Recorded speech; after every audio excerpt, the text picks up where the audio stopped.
Eu lutava para provar que a minha arte era boa. Para provar que o jiu-jitsu que eu fazia era superior às outras lutas.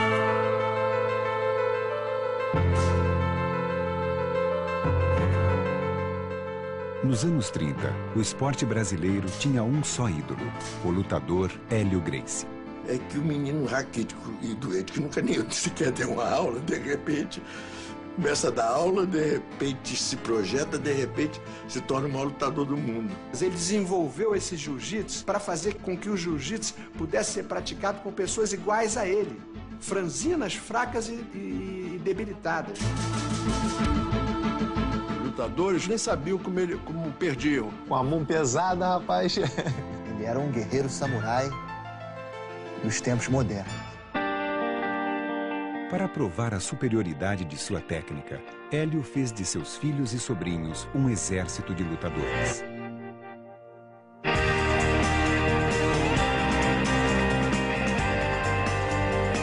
Não existe uma família com tantos anos, formando tantos campeões, fazendo uma mesma arte. Isso não existe. Se eu sou Gracie, eu estou pronto para representar a bandeira. Se eu sou Gracie, eu não acredito que outra arte marcial possa me vencer. Hélio Gracie foi um homem determinado e polêmico. Nós, Gracie, se não somos odiados, somos mal queridos por milhões e milhões de pessoas. Só a invencibilidade de um sujeito já bota um cara antipático. Ele veio para cá com a missão e cumpriu a missão de uma maneira muito honrosa e, por isso, protegida também. É sangue, suor e lágrima. É isso que foi a vida do meu pai. Não tem outra história.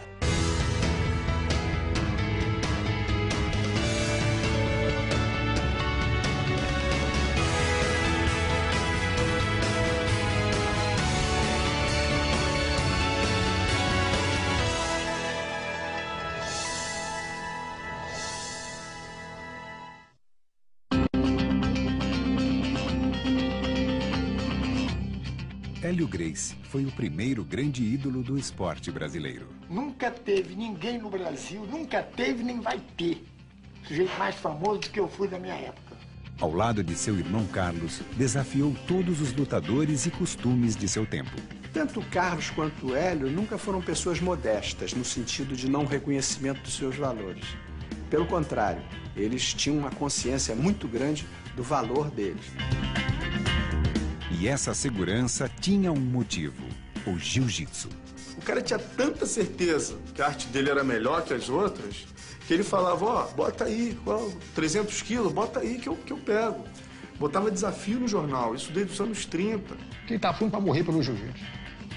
A verdade é, ele tinha tanta convicção no negócio, para ele tinha que ser aprovado na hora. Era um fenômeno utilizando um sistema, compreendeu, que ninguém sabia na época. A história do samurai brasileiro começou no norte do Brasil. Hélio Gracie nasceu dia 1º de outubro de 1913, em Belém do Pará. A origem do nome Gracie é escocesa. O pai de Hélio, Gastão, era um empreendedor. Dentre os negócios que ele montou, ele formou um circo, o American Circus. E foi no circo que a família Gracie conheceu um misterioso lutador japonês, Konde Koma. Naquela época ninguém conhecia o jiu-jitsu no Brasil, então o Konde Koma foi a pessoa que trouxe para o Brasil essa atividade japonesa. Meu pai, como era o mais velho dos irmãos e muito arteiro, indisciplinado, meu avô decidiu então levá-lo para aprender jiu-jitsu, isso aos 14, 15 anos. Em 1922, a família Gracie se mudava para o Rio de Janeiro. Era o início de um drama familiar. O vovô, que parece que minha avó já tinha notado que ele tinha pisado na bola de vez em quando, parece que tinha uma namorada, não sei quem, pegou ele fazendo uma traquinagem qualquer, com uma amante, não sei quem, e resolveu dar um baixa no meu avô. O tio Hélio foi o que mais sofreu com essa desorganização do núcleo familiar. A separação afundou a família em uma crise financeira. Hélio foi obrigado a viver de favor no Clube de Regatas Botafogo, onde logo mostrou um lado de sua personalidade. Ele conta a história que tinha parece que um tal de Fifi na época, o apelido do cara era Fifi, e o jeito ia fazer ginástica, e ele não gostava do jeito por qualquer razão, ele ficava escondidinho assim, a uns 5 metros de distância, sentado assistindo o cara fazer ginástica de peso ou o que for, e ficava dizendo Fifi, Fifi, O cara mudou de horário. Só às 8 horas da manhã, eu disse, cadê o Fifi? O Fifi agora tá vindo de manhã cedo, que horas? 6 horas. No dia seguinte, quando o Fifi tava já tranquilo, jogando ninguém. Ô Fifi, a gente foi embora no grupo. Mas a infância de Hélio foi marcada por uma doença que nenhum médico conseguia explicar. Não podia fazer nada, muito franzino, dizia ele que era sujeito a desmaios. Ninguém sabia por que esse tipo de fraqueza que ele tinha. Por conta, eu acho, dessa instabilidade emocional, porque na época ele foi examinado e não foi constatado nenhum problema físico. A vida do garoto franzino começaria a mudar só em 1925, quando seu irmão Carlos montou a primeira academia Gracie de jiu-jitsu. O tio Hélio e o tio Jorge foram morar com ele. E praticamente, a partir desse momento, ele passou a ser o pai dos 2 irmãos menores. O jiu-jitsu era uma novidade no Brasil. E para conseguir alunos, Carlos adotou uma estratégia ousada. Ele promovia lutas e promovia desafios e dizia no jornal: se você quiser ter um braço quebrado ou uma costela partida, procure o Carlos Gracie. Qual era a maneira que ele tinha de provar? Confronto real. Desafiando os maiores capoeiristas e boxeadores, os irmãos Gracie logo viraram celebridades no Rio de Janeiro. Mas Hélio ficava sempre de fora. O Hélio não dava aula porque o Hélio era muito franzino e doente. Ele não dava aula. Ele vai ficar de olho. Tá assistindo aquele negócio todo dia, acabou aprendendo, decorando esse negócio. E um dia, ele conta essa história é notória, o Carlos se atrasou, não pôde dar aula. Papai ofereceu-se a dar aula ao aluno. Olha, meus irmãos não estão aqui, se o senhor quiser eu dou a aula. E o sujeito chegou para o Carlos, quando o Carlos voltou, disse para o Carlos: olha, agora eu quero tomar aula com ele, com o Hélio Gracie. Foi aí que o Hélio começou a entrar no jiu-jitsu. Ele acreditou na ideia que o irmão dele mais velho, que ele idolatrava, tinha como quase um pai, passou para ele de que o jiu-jitsu era uma filosofia de vida, era uma religião, era o objetivo deles. Defender aquela arte que era a arte deles. Com 15 anos, Hélio dedicava todo o seu tempo ao jiu-jitsu e começou a desenvolver uma técnica própria baseada nos princípios da alavanca. Ele desenvolveu esse jiu-jitsu para fazer com que o jiu-jitsu pudesse ser praticado por pessoas iguais a ele, franzinas, fracas e debilitadas. Ele realmente tinha muito mais ímpeto do que ele poderia ter naquela estrutura franzina. Ele era um homem que não apresentava nenhum sinal de fraqueza, apesar de saber que ele era um homem fraco. Mas Hélio teria que lutar muito para achar seu espaço no clã. A família já tinha um lutador principal, Jorge, conhecido como Gato Ruivo. Louro, cabelo assim meio avermelhado e tal, de olho azul, cara boa pinta e tal. E era um grande lutador, mas gostava de celebrar, de fazer festa. Ele acabou se rebelando e não querendo ficar ali, se submetendo às regras e à orientação do meu pai 100%. Era a chance de Hélio. E para isso, ele transformou o jiu-jitsu em uma nova modalidade, o Gracie Jiu-Jitsu. E ele então desenvolveu um jiu-jitsu muito mais minucioso e muito mais favorável ao fraco ganhar do mais forte. Porque o marketing Gracie sempre foi o magrinho e venceu o forte.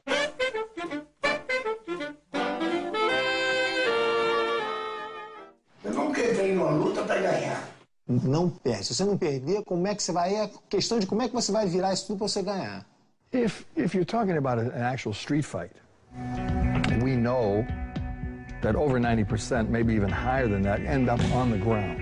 A luta em pé, ela é bonita no cinema, ela é plástica, mas a luta se define no chão. Derruba e finaliza no chão, no pescoço, que é o único órgão onde você aperta e você provoca o apagamento do oponente. Hélio estava determinado a desafiar os maiores de seu tempo. Tio Hélio contra o Fred Ebert teve uma repercussão na imprensa, assim como astro de cinema internacional. O campeão de luta livre norte-americano, Fred Ebert, era 30 quilos mais pesado do que o adolescente de 18 anos. Um cara 5 quilos mais pesado que você é complicadíssimo, entendeu? E os jornais previam um massacre, mas a luta acabou interrompida pela polícia. Eu perguntei, papai, quem ganhou a luta? Ele falou, olha, eu fui para casa, ele foi para o hospital. Então... O estilo novo surpreendia a todos. Mas o lutador Manuel Rufino dos Santos acusava os Gracie de roubar nas lutas. Uma luta que pudesse cheirar a marmelada, para eles era uma heresia. Aí eles eram extremamente agressivos. O Rufino dos Santos vinha andando, 2 irmãos seguraram o portão para que ninguém entrasse ou saísse do clube. Os outros 2 ficaram na beira da calçada para ninguém separar. E o papai falou, Rufino, eu ouvi dizer que você está dizendo que a nossa luta é marmelada? Eu vou te mostrar como é que o negócio é marmelada.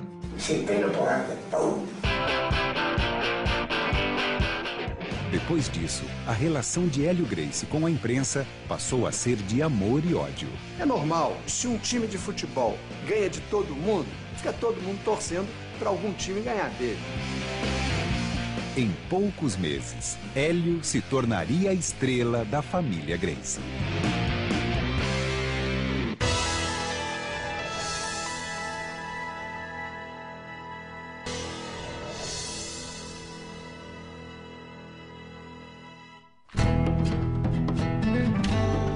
No início dos anos 30, Hélio Gracie e seus irmãos eram um assunto da cidade do Rio de Janeiro. Apesar das críticas à violência, o público delirava com as demonstrações de jiu-jitsu. Os eventos de luta passaram a ter um destaque e ser um grande atrativo para a população na época, que não tinham muitas distrações. Graças à sua técnica inovadora, Hélio tinha virado a estrela do clã Gracie. Deixado de lado, Jorge decidiu se desligar dos irmãos. A minha família já ali, naquele embrião, já passou a expor as suas divergências publicamente. Mas no auge do sucesso, em 1934, Hélio e seus irmãos seriam condenados pela agressão a Manuel Rufino dos Santos. Eles foram condenados a 2 anos e meio de cadeia e começaram a servir. O Getúlio, quando soube que os irmãos Gracie tinham sido mandados para a cadeia, começou a receber uma pressão da sociedade da época para que soltassem os irmãos Gracie. E assinou o indulto presidencial, tirando todo mundo da cadeia. Então tinha história em quadrinho com Hélio Gracie, tinham reportagens enormes nas principais revistas do Brasil, na Manchete, no Cruzeiro, em todas elas. Era hora de Hélio Gracie testar o jiu-jitsu brasileiro contra um mestre da luta japonesa. O escolhido foi Taro Miyake. Quando aparecia um japonês, havia uma mobilização, porque aí era a oportunidade de demonstrar e medir o conhecimento do jiu-jitsu. Um lutador famoso no mundo inteiro, que amarrava uma corda no pescoço nele, 2 homens puxando, um de cada lado, ele resistia. O grande mestre Hélio Gracie pegou ele no estrangulamento, ele não bateu, dormiu.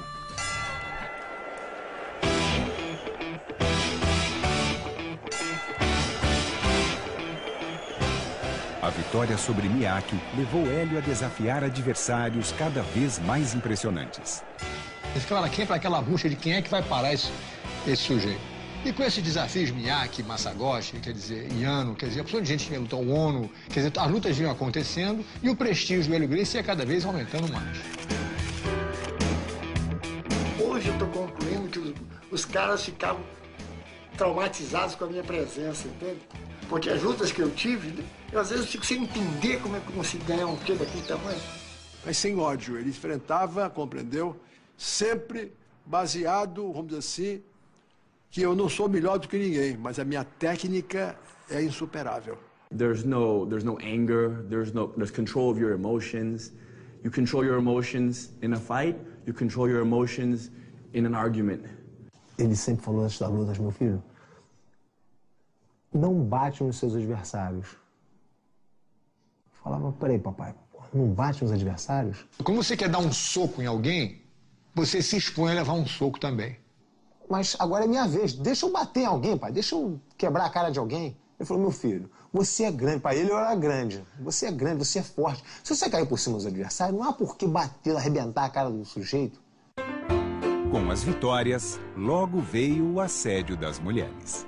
Nunca tive relações com uma mulher que não admitisse ter filho. Eu olhar para uma mulher e dizer, mas que filho virá dessa mulher? A vida do homem é dirigida para a luta. A mulher é para procriar.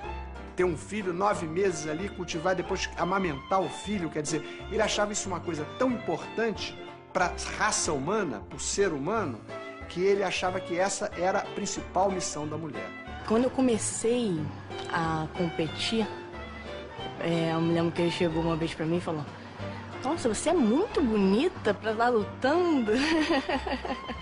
A mulher foi feita exclusivamente para ser esposa, mãe e cuidar dos filhos.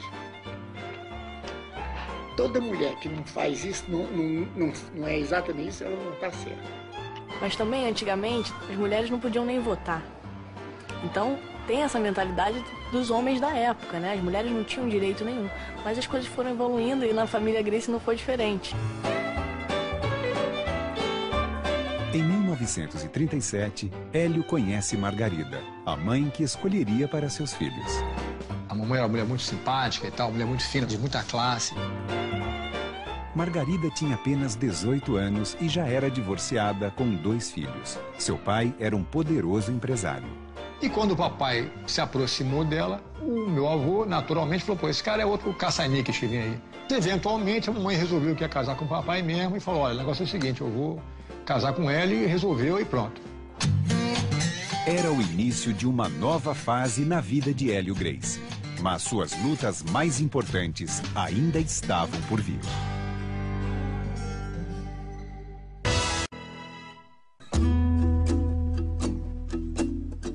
Hélio tinha se tornado marido, professor e lutador famoso. Mas seu maior sonho ainda era ser pai. Ele queria ter o timinho dele também, porque o tio Carlos tinha os filhos dele, não sei o quê. O papai sempre queria ter filho, porque ele queria dar ideia de família, foi um cara muito ligado a esse tipo de coisa, sempre gostou muito de criança. Carlos Gracie, que estava viúvo há pouco tempo, faria a Hélio uma oferta incomum. Então ele estava com um monte de filho, casou-se com uma outra mulher que não tratava as crianças muito bem. A parceria dele do tio Hélio era tão intensa que os primeiros 7 filhos do meu pai, os filhos do primeiro casamento e mais 2 que ele teve, quando ele casou pela segunda vez, ele deu pro tio Hélio criar. E o papai, que adorava a criança, louco para ter filho, falou, pois não, pumba. Ele assumiu os 7 filhos do tio Carlos, que vieram morar com ele, papai e a mamãe. Então, um dia não tem filho nenhum, no outro dia tem 7 filhos já, o pessoalzinho já grandinho. Em 1947, os irmãos Carlos e Hélio abriam uma nova academia que iria fazer história. E ali eles passaram a ensinar e aquilo virou uma Kodokan brasileira. E formou-se uma das grandes equipes de jiu-jitsu da época. O que o Hélio Gracie fez com a Academia Gracie foi uma escola de samurais. O método que ele criou de defesa pessoal, que atraía as pessoas mais variadas, o pobre, o rico, e, evidentemente, atraía também pessoas muito importantes, né? Grandes empresários, políticos, presidentes da República. Você passa por algumas ruas no Rio de Janeiro, você vê o nome das pessoas e fala, pô, rapaz, esse cara foi aluno. Porque eles são opções de gente ilustre que tem nome de horror, foi aluno do Hélio Gracie. O Hélio dava uma ênfase muito grande à defesa pessoal e, ao lado dessa eficiência do jiu-jitsu, técnica do jiu-jitsu, tinha toda uma filosofia de vida. Eles incentivavam a garotada a não fumar, a não beber. Eu nunca experimentei uma cerveja ou qualquer tipo de bebida alcoólica. Pelo que eu aprendi com ele, pelo exemplo dele, do meu pai. Eles criaram uma religião. O jiu-jitsu virou uma verdadeira religião, uma doutrina de vida, uma filosofia. É uma coisa realmente impressionante, só você vivendo perto deles para você ver. Não é à toa que eles têm uma legião tão grande de seguidores, né? Com a academia a todo vapor, Hélio passou a desafiar todos os grandes lutadores brasileiros e internacionais. Hélio Gracie desafiou uma trupe de japoneses que esteve no Brasil na época, que era formado pela equipe do Kimura. Ao desafiar Masahiko Kimura, o campeão mundial de jiu-jitsu, Hélio teria uma decepção. Ele não aceitou o desafio argumentando que ele, Kimura, era campeão do mundo e o Hélio Gracie era um desconhecido. O Kimura pesava quase o dobro do peso do Hélio Gracie, então não fazia mais do que obrigação como campeão do mundo de ganhar de um lutador leve. Se você quiser lutar com alguém, diz o Kimura, luta com o Kato, que é o vice-campeão do mundo, é só 20 quilos mais pesado que você e vai te ganhar com a mesma facilidade que eu te ganho. Mas antes da luta com Kato, Hélio Gracie quebraria uma costela treinando. Os médicos não queriam deixar lutar. Não queriam deixar lutar com medo de perfurar o pulmão, né? Que é um troço perigoso aberto. Lutaram no Maracanã, primeira luta, em 51, setembro de 51, e houve empate.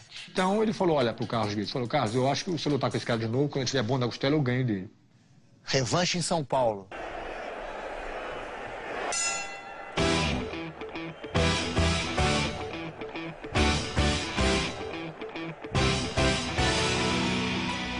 Ele deu uma surra no cara e ganhou ele no kimono. No estrangulamento do kimono, que é muita habilidade. O Hélio Gracie pegou ele no estrangulamento da guarda, virou pro juiz e falou, olha, ele tá dormindo. Ele falou, não, ele não bateu, continua. Ele falou, você quer que eu mate o homem? Aí soltou. O jeito virou pro lado e apagou, ficou por isso mesmo. Conclusão, acabou a luta, o Kimura acabou subindo no ringue. Naquele momento ele aceitou o desafio do Hélio Gracie. Kimura declarou nos jornais que se não vencesse o Hélio Gracie em 3 minutos, consideraria o Hélio vencedor da luta. Era uma luta histórica. A primeira vez que um brasileiro lutava contra um campeão mundial. Ele aguentou o Kimura, um homem de 98 quilos, amassando o Hélio Gracie. Várias vezes ele ficou com falta de ar. Que o papai falou que parecia que estava dentro de um liquidificador, entendeu? Não conseguia nem pensar em nada, era prrr, o tempo todo. Quando chegou na metade do segundo round, a mesma coisa, tipo, eu não tenho como ganhar desse cara. E até que o negócio chegou a um ponto que, eventualmente, no terceiro minuto do segundo round, o Kimura tinha o papai numa chave de braço, chamada chave do Kimura, para fazer homenagem a ele, Kimura. E o braço estava tão torcido que o papai estava vendo a mão dele já aqui. E o Hélio não bateu, o Carlos, então, é que interrompeu a luta para não quebrar o braço do Hélio. Aos 13 minutos de combate, a primeira derrota de Hélio tinha sabor de vitória. Inclusive, depois deu uma entrevista já no Japão, dizendo que nunca esperaram encontrar no Brasil um jiu-jitsu tão avançado. Ou seja, perder para o Kimura foi o auge do desenvolvimento técnico do papai em termos de reconhecimento do trabalho que ele fez em prol do jiu-jitsu.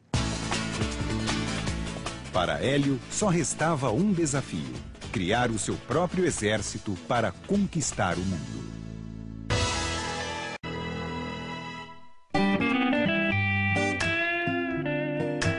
Uma lenda nos ringues, Hélio ainda tinha um desafio pela frente: ter seus próprios filhos. Ele ficou tentando 12 anos a ter filho, não conseguia ter filho. Aí ele começou a ficar assim meio frustrado com o negócio. Sua mulher, Margarida, nem imaginava que não podia ter filhos. A minha avó, Carmelita, era uma mulher assim, muito autoritária. Parece que a mamãe tinha tido as trompas ligadas que impediriam que ela tivesse filho no futuro. Então a mamãe não podia mais ter filho e nem sabia. Com 18 anos de idade, brincando com boneca, com criança e boneca de um lado do outro, ela não tinha noção do que estava acontecendo. Transtornado, Hélio pediria conselhos a seu irmão Carlos, que sugeriu uma solução incomum.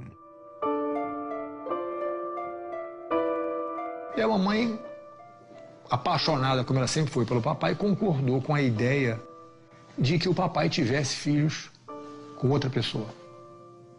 Entendeu? Não seriam filhos que vieram através delas, mas iam ser filhos dela. A Margarida era uma pessoa muito inteligente, muito sensível e compreendia tudo aquilo. Apesar, naturalmente, das frustrações que ela tinha. Em 1952, nascia finalmente o primeiro filho de Hélio, Rorion Gracie. Nos anos seguintes, viriam Helson e Rickson. A escolha dos nomes dados aos filhos seguia uma lógica pensada por Carlos. A ideia do tio Carlos era botar nomes que não existiam.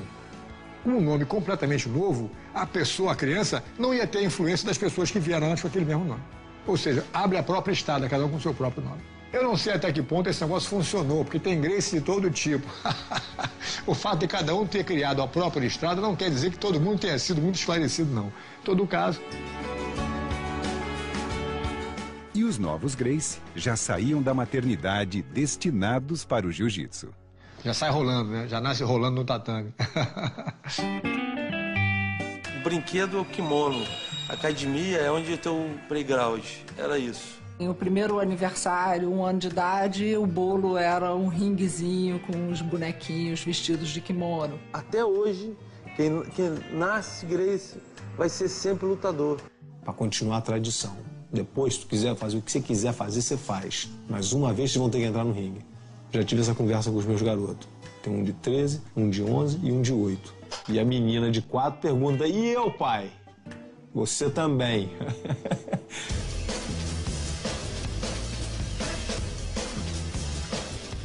Desde pequenininho, tanto foi feito comigo como eu faço com os meus filhos, a gente brinca com a mão para dar uma noção de defesa ou de movimentação. Comecei a treinar quando eu comecei a andar, né? Que eu fico brincando falando isso. Que eu comecei a treinar assim que eu comecei a andar. Meu pai estava sempre, você, treina com você, vamos ver quem é o melhor dos dois. Sempre botando a gente para se pegar, sempre confrontando, sempre testando. Ah, sai daqui, rapaz, não é de nada. Não existe uma família com tantos anos, formando tantos campeões, fazendo uma mesma arte. Isso não existe. Então isso se deve a Hélio Gracie.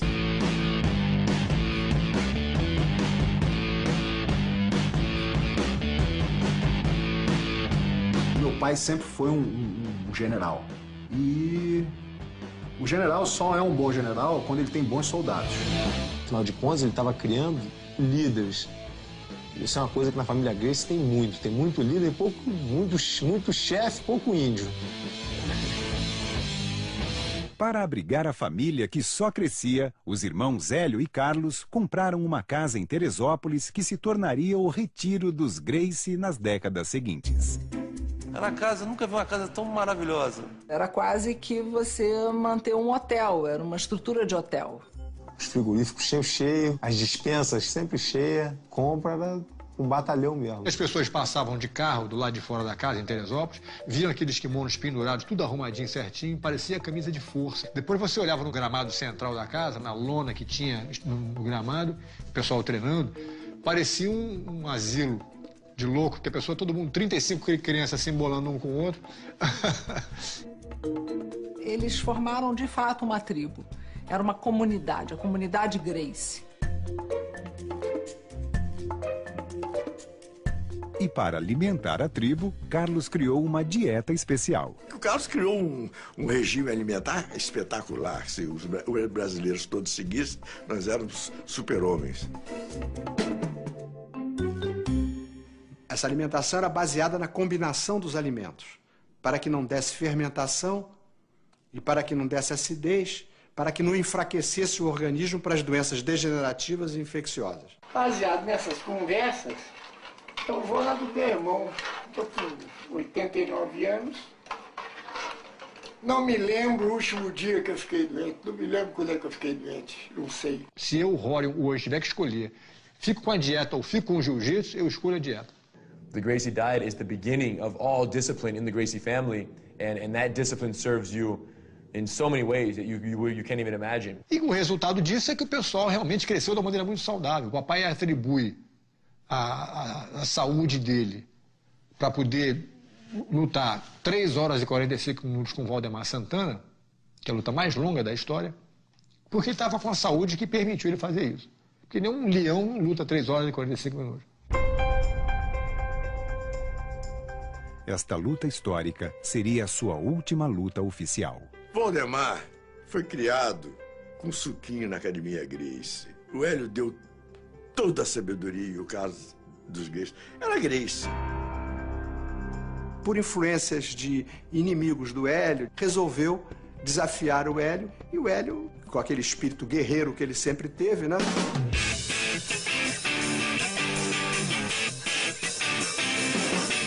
Em 24 de maio de 1955, Valdemar Santana lutou contra Hélio Gracie. No auge dos 25 anos dele, 90 quilos de músculo, treinado em luta, que nunca pegou num peso. Um leopardo. O Hélio já estava com 42 anos, destreinado. Ele conseguiu 3 horas e 43 minutos de briga sem intervalo, sem rounds. Uma coisa inimaginável. Ninguém entendeu como é que eu, naquelas condições, com aquela diferença, com aquele sujeito, lutei tanto tempo. Para ele, conta como uma vitória, porque ele lutou pela raça, pela honra. Não foi uma luta programada, não tinha dinheiro, foi um negócio assim de honra. E ele se sentiu satisfeito. Apesar da derrota de Hélio, no dia seguinte à luta, 125 novos alunos se inscreveram na Academia Gracie. Mais do que vencer, ele queria que o jiu-jitsu, a família, continuasse vencendo. Então estava muito acima só das vitórias dele. Tanto que depois que ele perde do Valdemar, ele fica numa boa e fala, Carson, agora vamos continuar, entendeu? E continuou preparando os filhos dele. Meses depois, Carson Gracie vencia Valdemar Santana, vingando a família. Hélio passou a se dedicar integralmente ao ensino do jiu-jitsu. Eu me lembro a vida inteira sentado, assistindo o papai dar aula de jiu-jitsu, abismado com a maneira dele apresentar o... Ele, acima de tudo, se considerava um professor de jiu-jitsu, antes que um lutador. If you learn something, you should share it. It's the best teaching methodology that I've ever seen. They never tell you what you're doing wrong. They only tell you how to do it right. So you don't ever have any negative impression. They're very, they believe in positive reinforcement, perfect, wonderful, good. A maioria das pessoas que procuravam jiu-jitsu, que procuram o jiu-jitsu, são pessoas que têm problemas. Problemas de insegurança, o jeito que sofreu uma humilhação no meio da rua, um garoto que sofreu uma humilhação dentro do colégio. Então, o professor de jiu-jitsu, o Hélio foi genial, ele tem que ser um pouco psicólogo, reforçar o ego das pessoas, chamar o jeito de campeão. E o Hélio era um mestre nisso, o Carlos também. Se o aluno quiser, olha, você fez psicologia? Eu dizia, não, aprendi com o Hélio Gracie.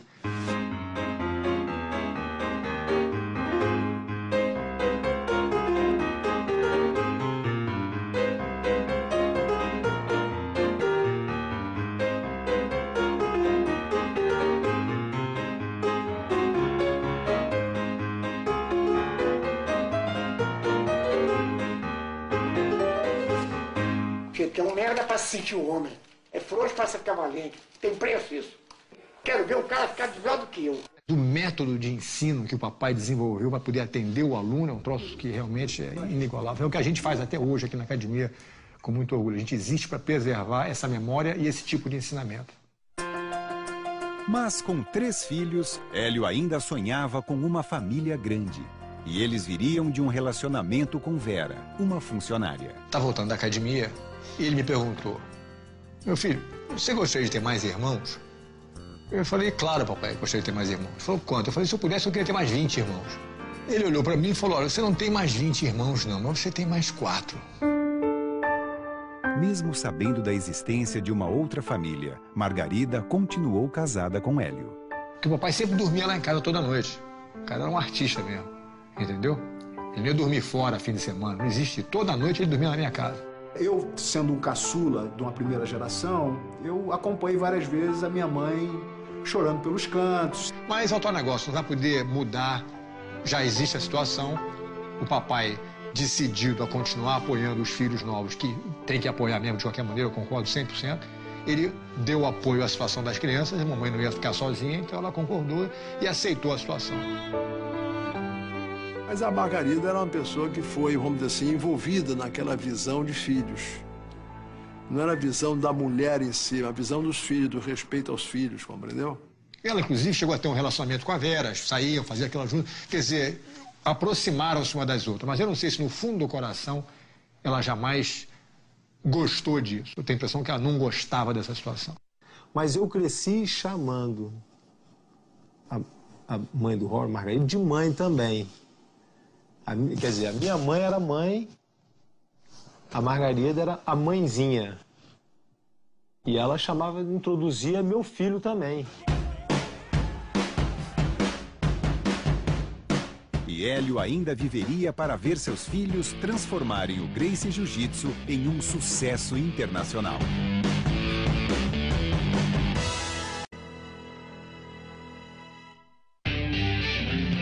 No final dos anos 70, o primogênito de Hélio, Rorion Gracie, se mudava para os Estados Unidos. O papai nunca falou não vai, entendeu? Ele sempre apoiou a minha ideia, ele sempre foi um cara muito encorajador em tudo que eu fazia.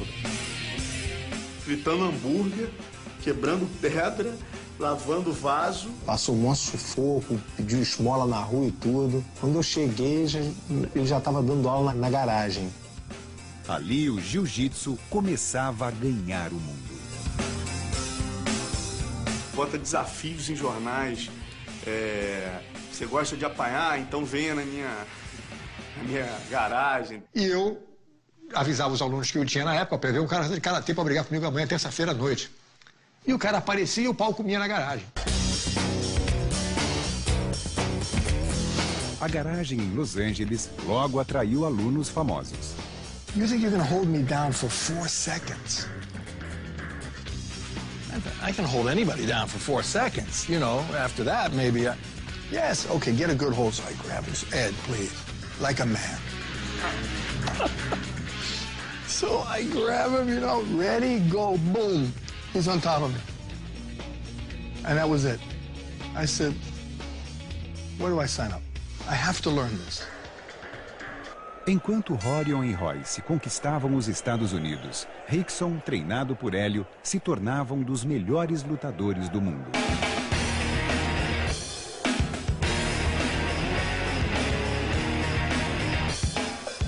O que eu sentia é que tudo para ele era o jiu-jitsu. Se eu chegasse com um boletim 000, ele ia olhar e ia ficar meio indiferente, não ia ficar super chateado.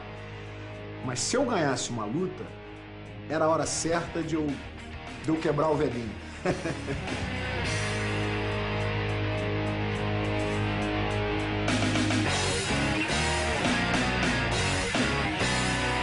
Depois das minhas lutas, ele nunca vinha pra mim com aquela felicidade de surpresa. Ganhou, não há por que celebrar. Vai celebrar, oh meu Deus, não acredito que eu ganhei. Não acredito que você ganhou? Você treinou pra quê? Pra perder? Em 1991, Margarida morria de câncer. Era o fim de um casamento e uma parceria de 52 anos.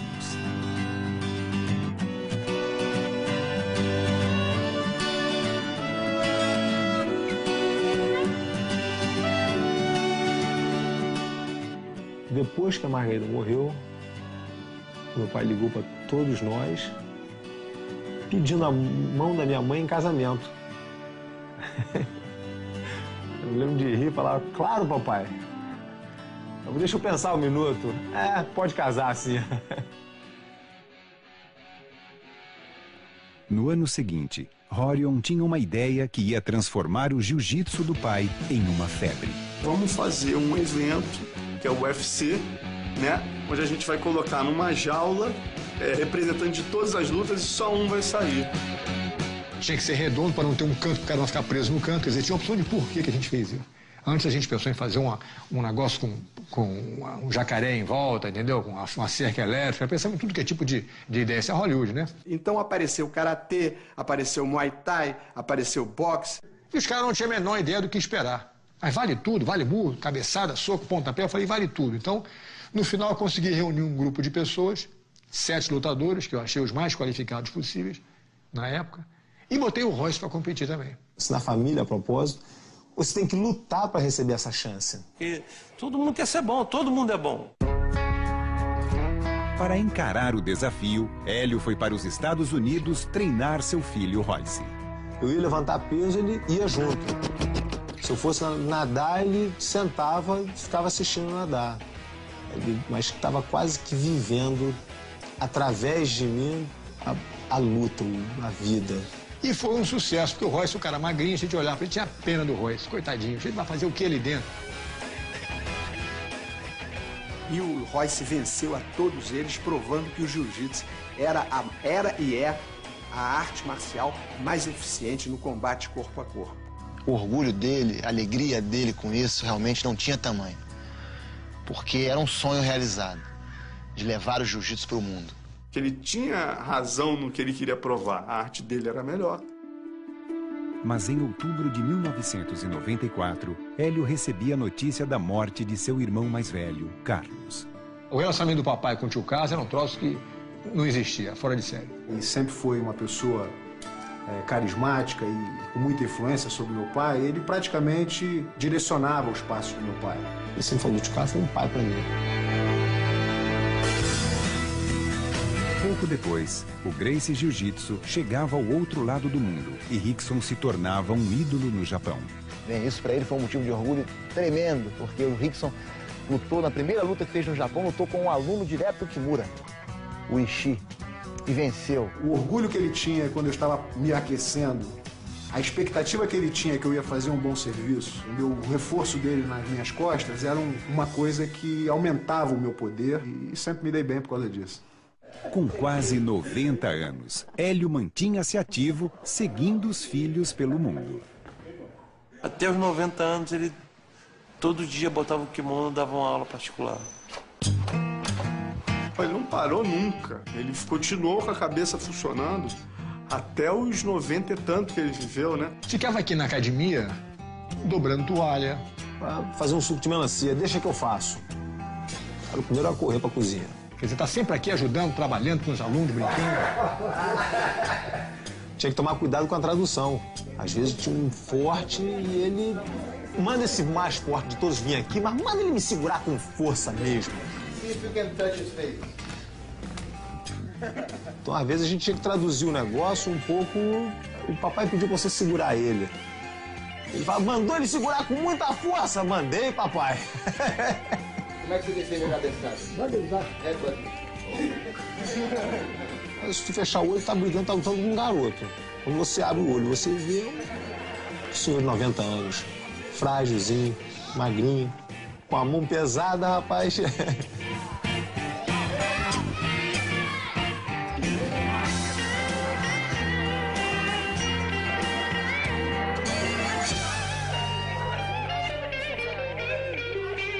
Isso mantinha ele vivo. Hélio Gracie viveu até seus últimos dias com a disciplina de um samurai. Mas em janeiro de 2009, aos 95 anos, ele não resistiria a uma pneumonia. Ele sempre falava assim, ó, meu filho, eu já tô indo para outro mundo. Vocês que vão ficar agora. Aí a gente falou assim, que isso, mestre? Você ainda vai viver muito. And I remember him saying, when I die, there's going to be a funeral, and there's going to be this, and there's going to be that. But don't go to the funeral, one. Two, they should even have a funeral. It should be a party. Ele sempre ensinou a gente a ver a passagem, né, para a próxima vida como uma coisa natural. E não ficar triste com isso. Ele, para mim, quando morreu, ele mudou de endereço. Se ele tivesse ido, olha, fui para a China, vou morar na China agora, a gente se vê quando der, mas não vai se ver mais. É a mesma coisa. Hélio Gracie simplesmente saiu de uma forma física cansada e feliz para uma forma espiritual eterna e feliz. Tem que estar pronto, né?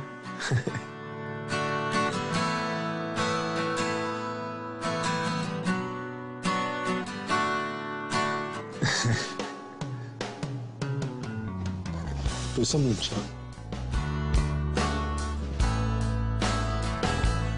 Determinação, a perseverança, a justiça, o equilíbrio, a coragem. Tudo que você possa imaginar de virtudes humanas, ele deixou para todos nós. Fazer o sacrifício para poder conseguir as coisas foi uma lição que ele me deu. Ele era um guerreiro samurai dos tempos modernos. Ele tinha aquela mentalidade, né, sempre pronto para morrer, em defesa dos seus princípios, em defesa dos seus ideais. Se você acredita no que faz, vai até a morte. E isso ficou marcado para nós. Hoje, o jiu-jitsu é base do treinamento do exército americano e é praticado em milhares de academias no mundo inteiro. Hélio Gracie, sem dúvida, realizou seu maior sonho: compartilhar seu conhecimento. A filosofia de vida é profissão, né, de milhares de pessoas, né? É uma arte que hoje em dia eu acho que é orgulho para todo brasileiro saber da história do Hélio Gracie, do Carlos, o que essa família fez. There's no way that the name Hélio Gracie will ever be forgotten because of myself and my brother and my father and my uncles, every single one of them. The way I eat, the way I think, the way I fight naturally, and the way I treat other people more than anything. The way I interact with people, my respect, my integrity, my efficiency in all areas of life is modeled after my grandfather.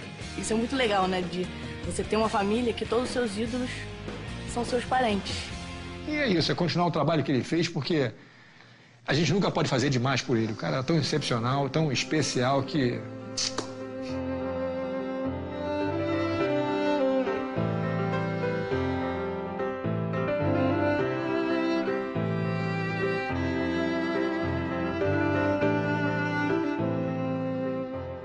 Eu lutava para provar que a minha arte era boa. Para provar que o jiu-jitsu que eu fazia era superior às outras lutas. Foi provado isso, estou feliz da vida.